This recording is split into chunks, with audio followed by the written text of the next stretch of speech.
Hi అండి, welcome to Pavithra's cookbook. ఈరోజు నేను మీకు ట్రిపుల్ ధమాకా అని చూపిస్తున్నానండి. ఈ రెసిపీని మనం బ్రేక్ఫాస్ట్గా కానీ, స్నాక్గా కానీ, డిన్నర్గా కానీ ఎలా అయినా తీసేసుకోవచ్చు. చాలా ఈజీగా తయారు చేసేసుకోవచ్చు. ఇప్పుడు రెసిపీలోకి వెళ్ళిపోదాం. అందుకోసం మనం 1 కప్పు కందినూకని తీసుకోవాలి. ఈ కందినూక ఎలా తయారు చేసుకోవాలో నేను మీకు నా ప్రీవియస్ వీడియోస్లో చూపించాను. కొత్తగా చూసే వాళ్ళ కోసం అండి. 3 కప్పుల బియ్యంకి 1 కప్పు కందిపప్పుని మిక్సీకి పట్టుకోవాలి. ఇలా రవ్వగా మిక్సీకి పట్టుకొని జల్లెడ బాగా పట్టుకొని పెట్టుకోవాలి. ఇది రవ్వగానే ఉండాలండి, జల్లెడ పట్టుకోవడం మర్చిపోకండి. ఇది కాసేపు పక్కన పెట్టుకుందాం. ఇప్పుడు ఒక బౌల్ తీసుకొని అందులోకి 1 కప్పు ఈ కందినూకని యాడ్ చేసుకోవాలి. మనం ఏ కప్పుతో అయితే కందినూకని తీసుకున్నామో అదే కప్పుతో 1/2 కప్పు పచ్చిశనగపప్పుని అందులోకి యాడ్ చేసుకోవాలి. ఇప్పుడు అందులోకి తగినంత వాటర్ని యాడ్ చేసుకొని బాగా మిక్స్ చేసుకోవాలి.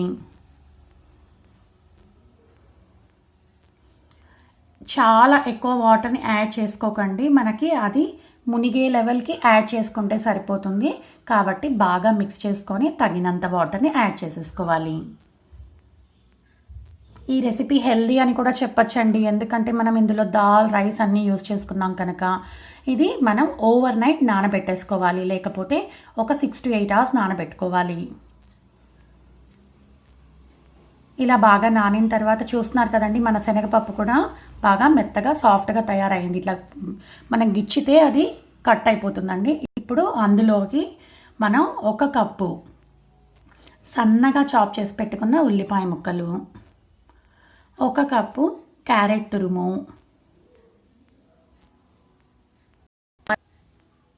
తర్వాత సన్నగా చాప్ చేసి పెట్టుకున్న కొత్తిమీర,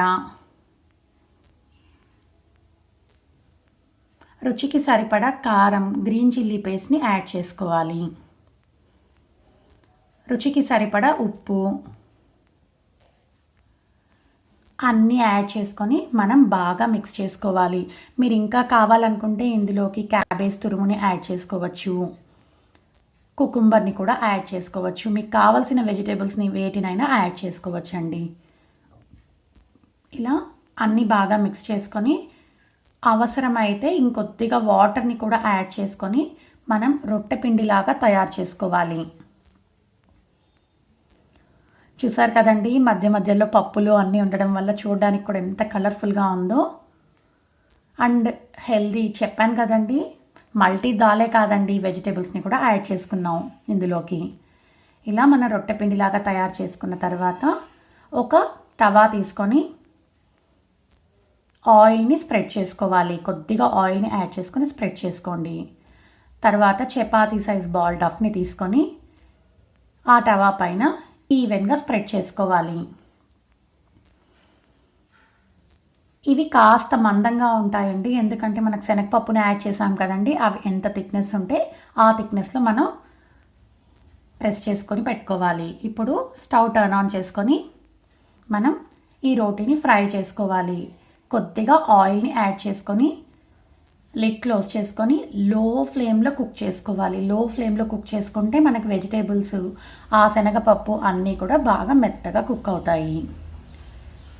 ఇప్పుడు మరొక వైపుకి టర్న్ చేసుకొని ఇంకా కాస్త ఆయిల్ని యాడ్ చేసుకోవాలి. మీకు చాలా క్రిస్పీగా కావాలనుకుంటే ఎక్కువ యూస్ చేసుకోండి, లేకపోతే కొద్దిగా క్రిస్పీగా సాఫ్ట్గా ఉంటాయి. తర్వాత మరొకసారి లిడ్ క్లోజ్ చేసుకొని కుక్ చేసుకోవాలి. ఇలా 2 వైపులా కుక్ చేసుకున్న తర్వాత సర్వింగ్ ప్లేట్లోకి ట్రాన్స్ఫర్ చేసేసుకోవాలి. అంతే అండి, ఎంతో టేస్టీ మన బ్రేక్ఫాస్ట్ కందినూక రొట్టె రెసిపీ తయారైపోయిందండి. ఇవి చాలా సాఫ్ట్గా క్రిస్పీగా ఉన్నాయండి. ఈ రొట్టెలు పికిల్తో, పెరుగుతో సర్వ్ చేసుకుంటే చాలా టేస్టీగా ఉంటాయి.